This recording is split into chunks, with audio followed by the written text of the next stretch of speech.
इस श्रृंखला के अंतर्गत पुनः आपका अभिनंदन अभिवादन है। हम बात कर रहे हैं एक बहुत प्रासंगिक, बहुत महत्वपूर्ण विषय योग पर। योग प्रकृति का एक अनुपम वरदान है और भारतीय विद्या परंपरा, ज्ञान परंपरा उसका एक सशक्त अनुशासन भी है। एक ऐसा अनुशासन, एक ऐसी विद्या जिसका पूरे विश्व में स्वागत और अभिनंदन हो रहा है। योग से जुड़ने का, जैसा योग का नाम यथा नाम तथा गुण, जो जोड़ता है सभी को, पूरे देश और पूरे विश्व में भांति भांति के विश्वास, आचरण, जीवन शैली, इससे जुड़े हुए लोग अब योग को अपनी जीवनचर्या का, अपनी जीवन शैली का एक स्थायी भाव बना रहे हैं। इससे यह तो पता लगता है कि प्रकृति ने हमें बहुत से अनुपम वरदान दिए हैं। यह सृष्टि, इस सृष्टि के अनुपालन के लिए, वह चाहे जल हो, वायु हो या तमाम तरह के प्राकृतिक संसाधन हो, वह औषधियों के रूप में भी हो सकते हैं, वह स्वस्थ जीवन शैली बनाए रखने के तमाम दुर्लभ महत्वपूर्ण साधन भी हो सकते हैं। प्रकृति हमसे उनके बदले में कुछ लेती नहीं है, लेकिन यह तो अपेक्षा करती ही है कि ईश्वर ने यदि मानव जीवन, मानव शरीर प्रदान किया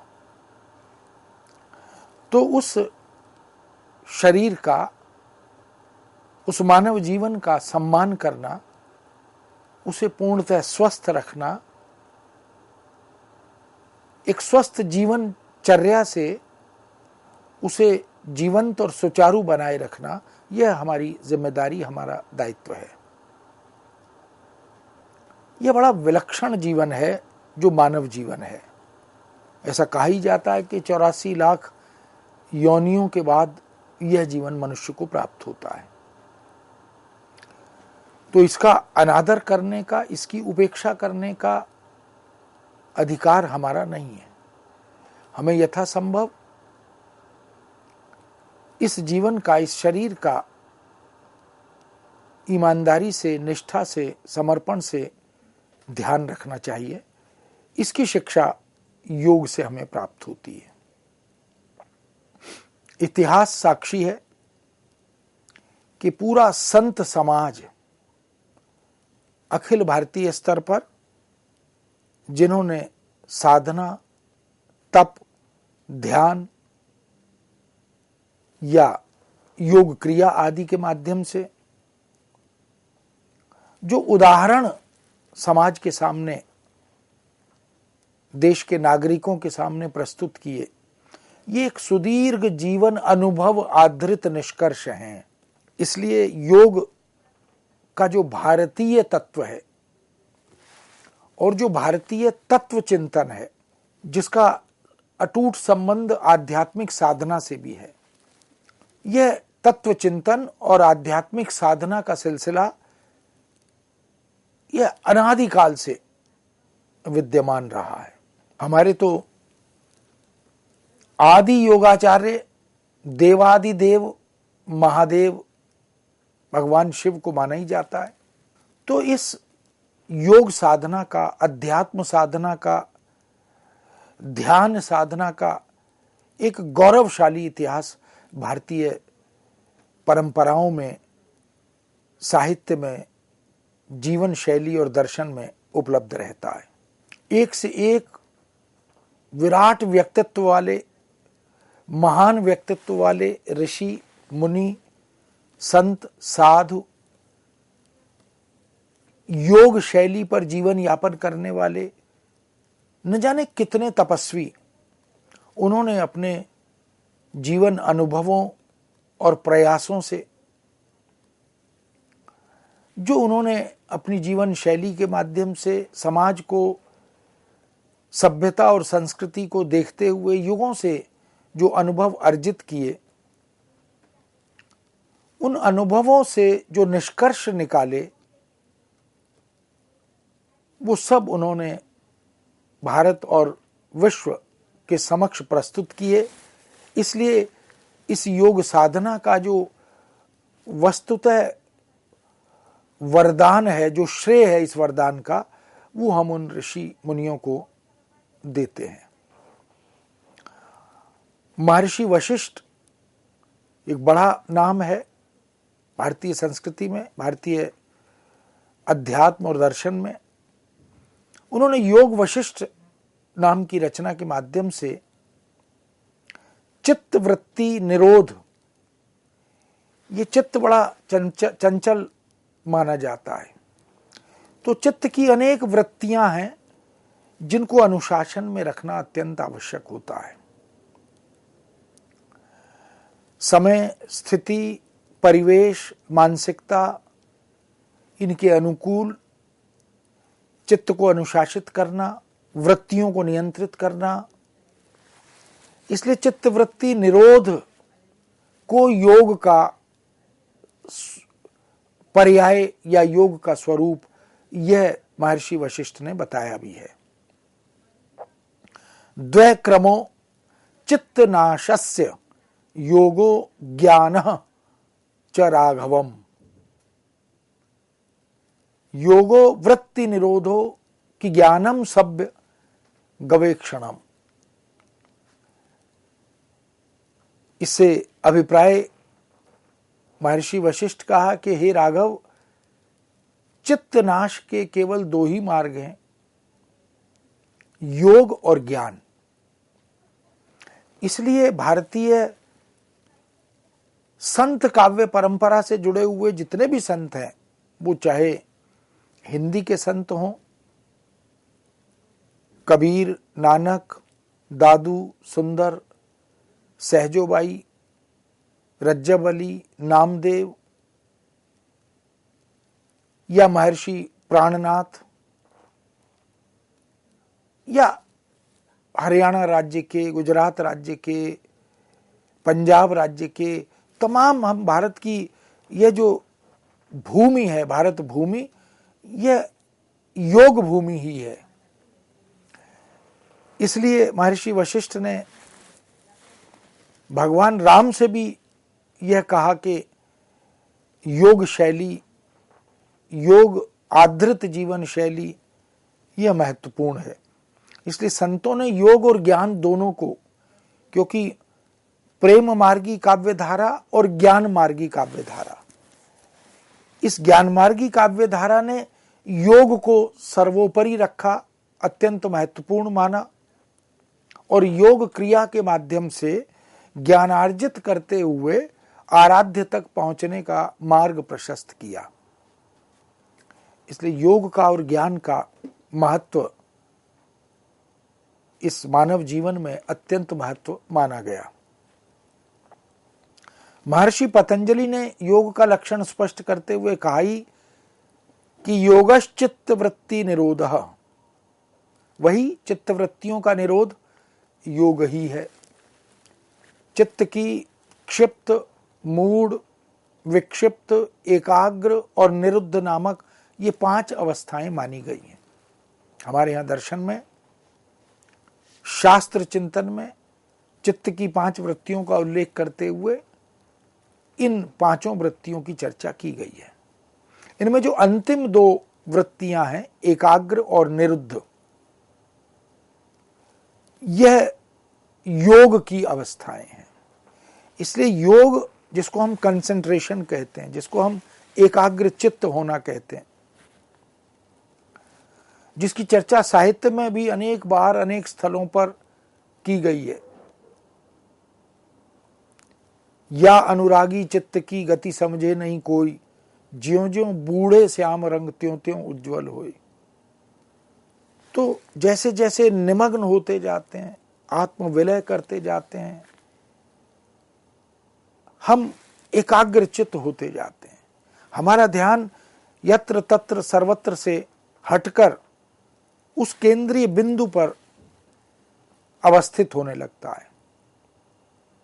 यह भी कहा गया, तंत्री नाद कवित्र रस सरस राग रति रंग, अन बूढ़े बूढ़े तरे जे बूढ़े सबंग। तो सर से पांव तक विषय विशेष में, अनुशासन विशेष में डूब जाना, यही एकाग्रचित होना है। इसलिए एकाग्र और निरुद्ध ये योग की महत्वपूर्ण अवस्थाएं मानी गई हैं। महर्षि पतंजलि ने अष्टांग योग से अवगत कराया। प्राणायाम की चर्चा करते हुए और अष्टांग योग की चर्चा करते हुए उन्होंने समस्त जीवों को, मनुष्यों को इसकी महत्ता से परिचित कराते हुए बताया कि ये जो अष्टांग योग है, इसमें यम, नियम, आसन, हम जानते हैं कि योग में आसनों का बहुत महत्व है। तमाम तरह की आसन आधारित क्रियाएं, अगर शरीर में जितना महत्व पेट का है, उदर का है, बहुत सारी बीमारियों, रोगों की जड़ उदर को ही माना जाता है। अगर उदर अस्वस्थ है, उदर संतुलित नहीं है, तो निश्चित रूप से वो अनेक रोगों का कारक बन जाता है। अति और किसी भी कार्य की कमी दोनों घातक हो जाते हैं। इसी तरह हमारी जो रीढ़ है, बैकबोन, उसको स्वस्थ रखना हो, संतुलित रखना हो और पेट को ठीक रखना हो, इसी तरह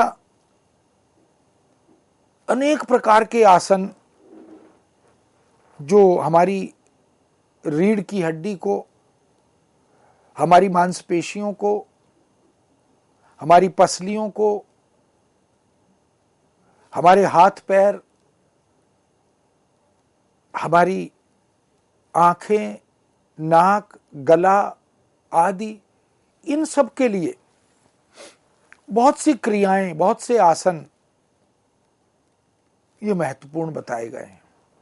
नियम निश्चित रूप से एक सतत क्रिया है। योग नियमानुसार ही उसका अनुपालन करना चाहिए, क्योंकि नियमों के ज्ञान के बिना जब हम योग क्रिया में उतरते हैं तो उससे नुकसान की संभावनाएं भी होती हैं। इसलिए विधिवत ज्ञान, प्राणायाम, श्वास क्रिया को संतुलित करने, शरीर को स्वस्थ रखने के लिए प्राण वायु की महत्ता का बोध करने, समझने के लिए प्रत्याहार, हमें ऋतु के अनुसार, मौसम के बदलाव के अनुसार, समय के अनुसार, सूर्योदय सूर्यास्त, इन सब की महत्ता को ध्यान में रखते हुए, इसी तरह धारणा, इसी तरह ध्यान, जिसको आजकल हम मेडिटेशन कहते हैं, ध्यान लगाना, इस भौतिकता और मायावी सृष्टि में ध्यान लगाना कुछ तुलना में कठिन तो है, लेकिन असंभव नहीं है। क्योंकि यदि हम मन को नियंत्रण में ले आते हैं, चित्त को नियंत्रण में ले आते हैं, समाधि योग ये भी बड़ा महत्वपूर्ण योग है। हमने देखा कि आसनों में हम अनेक प्रकार के आसन इस प्रकार के करते हैं जहां आंखें बंद करके एकाग्रचित्त होकर समाज से, बाह्य आवरणों से अपने को मुक्त करके, तो ये योग के जो अष्टांग योग के अनेक आयाम हैं, उनका जीवन में क्या महत्व है, उनकी क्या उपादेयता है, वह पतंजलि योग के माध्यम से महर्षि पतंजलि ने हमारे सामने उद्घाटित किया है। वेद विश्व के सबसे प्राचीन ग्रंथ माने जाते हैं। वस्तुतः जीवन और जीने की कला, इसको जानना हो तो हमारे 4 वेद ग्रंथ ये बहुत महत्वपूर्ण ग्रंथ हैं। पूरा विश्व इन वैदिक ज्ञान के समक्ष नतमस्तक होता है। वैदिक ऋषि वस्तुतः मंत्र दृष्टा थे। उन्होंने मंत्रों के माध्यम से अपने अंतर्ज्ञान के आत्म साक्षात्कार के माध्यम से सृष्टि का मार्ग प्रशस्त किया। उन्होंने जीवन की क्षणभंगुरता, इसको भी रेखांकित किया और जीवन की महत्ता को भी उद्घाटित किया। इसलिए आत्म साक्षात्कार के प्रमाण अगर हमें ढूंढने हैं, खोजने हैं, तो वैदिक साहित्य में हम देख सकते हैं। वेद के प्रत्येक विभाग में योग को किसी ना किसी रूप में स्वीकृति और मान्यता मिली है, प्रत्यक्ष रूप से या परोक्ष रूप से, सीधे सीधे या प्रकारांतर से। वेदों ने योग क्रिया को, योग आसनों को जीवन जीने के लिए, स्वस्थ जीवन यापन के लिए अत्यंत महत्वपूर्ण घोषित किया है। वेद में 3 कांड उल्लेख किया गए हैं, कर्म कांड, ज्ञान कांड, उपासना कांड। गीता भी कर्म की बात को बार बार रेखांकित और उल्लिखित करती है। संतों ने, ऋषियों ने ज्ञान की महत्ता को बार बार रेखांकित किया। और उपासना भी एक प्रकार की योग पद्धति का हिस्सा तो है। कर्मकांड के अनुसार योगः कर्मसु कौशलम, यह कहा गया, अर्थात कर्मों में कुशलता हासिल करना ही योग है। तो कर्म की महत्ता को, कर्म की उपादेयता को रेखांकित किया। गीता इसी कर्म दर्शन की बार बार प्रतिष्ठा करती है। और जिस किसी कार्य, जिस किसी कर्म के लिए हम सन्नद्ध होते हैं, प्रस्तुत होते हैं, उसे मन वचन से, पूरी निष्ठा से, कुशलता के साथ ही संपन्न करना, यह भी एक प्रकार का योग है। ज्ञान कांड के अनुसार संयोगों योग इत्युक्तों जीवात्म परमात्मनोः, अर्थात जीवात्मा परमात्मा का संयोग, एकीकरण, यही योग है। योग जोड़ने का नाम भी है। और हमारे अनेक दर्शनों में, भारतीय दर्शनों का जो वैविध्य है, उसमें एकात्मवाद की बात करें, अद्वैत संबंध की बात करें, तो जीवात्मा और परमात्मा ये तो अभिन्न है, अद्वैत है। शंकराचार्य ने भी अद्वैतवाद के माध्यम से इसकी प्रतिष्ठा की है। संतों ने भी अपनी कविता में, अपने वचनों में, अपनी वाणियों में इसी अद्वैत की पक्षधरता करते हुए, जल में कुंभ, कुंभ में जल है, बाहर भीतर पानी, फूटा कुंभ जल, जल ही समाना, यह तत् कयो ज्ञानी। पानी में घड़ा और घड़े में पानी, मूलतः तत्व एक ही है, लेकिन ये जो घड़े की दीवार है, वो जो माया का आवरण है, वो इन दोनों प्रकार के पानी जो अंदर और बाहर है, उनके मिलन में बाधा बन रहा है। तो ये जो शरीर है, ये भौतिक है। शरीर के अंदर जो जीव तत्व है, आत्म तत्व है, और शरीर के बाहर जो ब्रह्मांड में, इस पूरी सृष्टि के रूप में परमात्म तत्व है, इन दोनों के बीच में यह शरीर रूपी दीवार, घड़े की दीवार, यह बाधा है। लेकिन जब यह दीवार टूटती है, शरीर छूटता है, तो आत्मा और परमात्मा का योग पुनः हो जाता है। तो यही ज्ञान कांड के अनुसार कहा भी गया कि जीवात्मा और परमात्मा का संयोग, इसका उनका एकीकरण, यही योग है। उपासना कांड में भी योगा चित्त वृत्ति निरोध है, ऐसा कहा गया। यानी चित्त की तमाम वृत्तियों का निरोध ही योग है। तो चित्त को अनुशासित करना, यह योग प्रविधि से ही संभव हो पाता है। केवल वैदिक साहित्य नहीं, हमारा जो औपनिषदिक साहित्य है वह भी योग की महत्ता को, उसकी प्रासंगिकता को, उसकी उपादेयता को बार बार उल्लिखित करता है। कठोपनिषद में तो इंद्रियों की स्थिर धारणा को योग कहा गया। इंद्रियां क्योंकि सामान्यतः स्थिर नहीं रह पाती हैं, तो उनको स्थिर करना, उस स्थिर धारणा से अपने को जोड़ना, यही योग है। अमृत नादोपनिषद तथा मैत्रायणी उपनिषद, इनमें भी प्रत्याहार,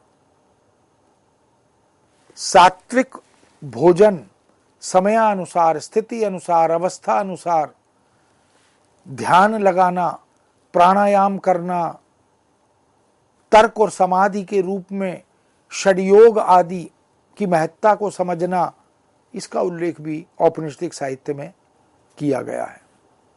योग तत्वोपनिषद के अनुसार तो मोक्ष प्राप्ति के लिए ज्ञान और योग दोनों ही आवश्यक है। कबीर आदि संतों ने भी ज्ञान और योग की महत्ता को बार बार अपनी साखियों में, अपने पदों में उद्धृत किया।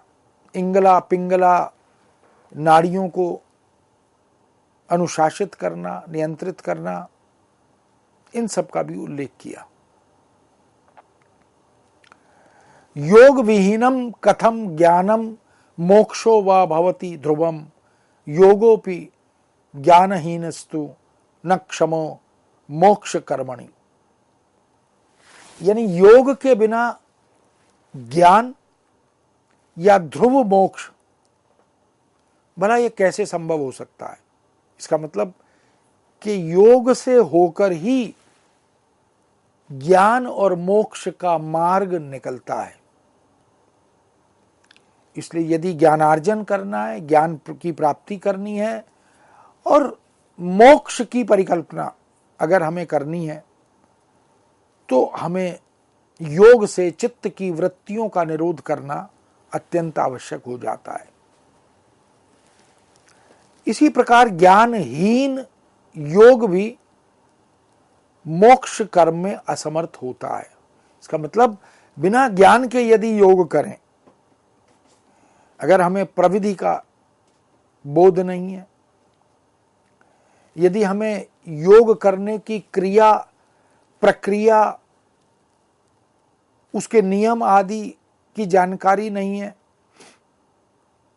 तो उसे हम ज्ञानहीन योग मानेंगे। तो ज्ञानहीन योग करने का मतलब मोक्ष कर्म में असमर्थ होना है। हम मोक्ष कर्म को प्राप्त नहीं कर सकते। अगर हम चाहते हैं कि मोक्ष की ओर उन्मुख हों, तो हम ज्ञान सम्मत योग क्रिया को आत्मसात करें, अपनाएं। ठीक इसी प्रकार रामायण हमारे पुरा ग्रंथों में, कालजयी रचनाओं में, चाहे वो संस्कृत में राम कथा हो, रामायण हो, राम कथा आधारित नाट्य रचनाएं हों, या हिंदी की ब्रजभाषा और अवधी में लिखी हुई या खड़ी बोली में लिखी हुई राम कथाएं हों, महाभारत आदि हो, ऐसी महाकाव्यात्मक रचनाओं में भी अनेक स्थलों पर या तो प्रत्यक्ष रूप से या परोक्ष रूप से योग के विभिन्न रूपों का वर्णन मिलता है। अध्यात्म रामायण तो स्पष्ट रूप से कहती ही है, मार्गस्त्रयो मया प्रोक्तः पुरा मोक्षाप्ति साधनः कर्म योगो ज्ञान योगो भक्ति योगेश्च शाश्वतः। हम देख सकते हैं कि हमारे सभी भारतीय भाषाओं के जो कालजीवी ग्रंथ हैं, कालजयी ग्रंथ हैं, उनमें भी जीवन के सुदीर्घ अनुभव समाहित हैं और ऋषियों ने, मुनियों ने उन सब के माध्यम से हमें योग की उपादेयता और महत्ता से अवगत कराया है।